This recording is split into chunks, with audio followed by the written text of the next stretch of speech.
Chez nous, la responsabilisation, elle est une nécessité. Notre métier, c'est d'apporter des services de proximité à un ensemble de clients professionnels dans 45 pays. Et donc, si nous ne responsabilisons pas et ne donnons pas les moyens de la responsabilité à nos équipes qui sont au plus près du terrain et au plus près du client, on peut être à peu près sûr de rater le service que l'on entend apporter aux 10 clients. Il faut que ces patrons aient les moyens à la fois d'être des bons patrons responsabilisants à leur tour et de prendre les initiatives qu'il faut vis-à-vis des clients.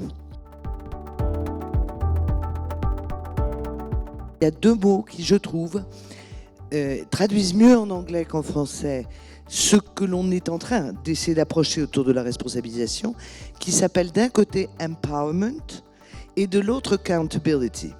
Parce que c'est très très bien d'être une entreprise responsabilisante, mais c'est très exigeant aussi pour les collaborateurs. Et je crois qu'il ne faut pas se leurrer, on est dans un engagement mutuel, il y a les droits et devoirs dont parlait Anne-Marie Hydrac tout à l'heure, et tout le sujet c'est que cette tension soit positive.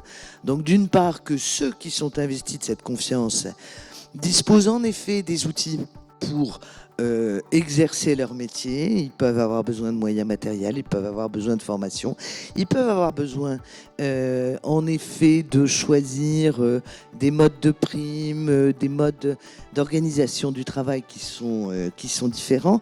Donc ça suppose aussi une capacité d'initiative ou de flexibilité dans les prises d'initiative. Moi, je vais vous donner un exemple. J'ai une filiale dont je me suis aperçu, mais totalement par hasard, et c'est là où le pouvoir des initiatives locales est fabuleux, qu'ils avaient un client industriel qui était à feu continu. Nous, on a des horaires, puis on a les 35 heures comme tout le monde. Je parle d'une filiale française. Et je me suis rendu compte qu'ils avaient trouvé les moyens d'apporter une réponse à ce client industriel qui ne pouvait pas se permettre d'avoir le manque d'un produit ou d'un équipement dans sa chaîne de fabrication et dans son fonctionnement à minuit.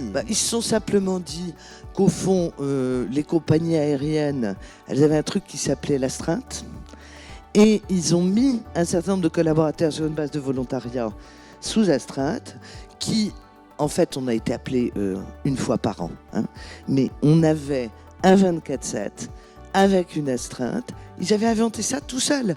Moi, je pense qu'à la tête, on n'aurait jamais su inventer ça. Par contre, eux avaient su apporter une solution à un client qui leur était précieux, qu'ils voulaient conserver.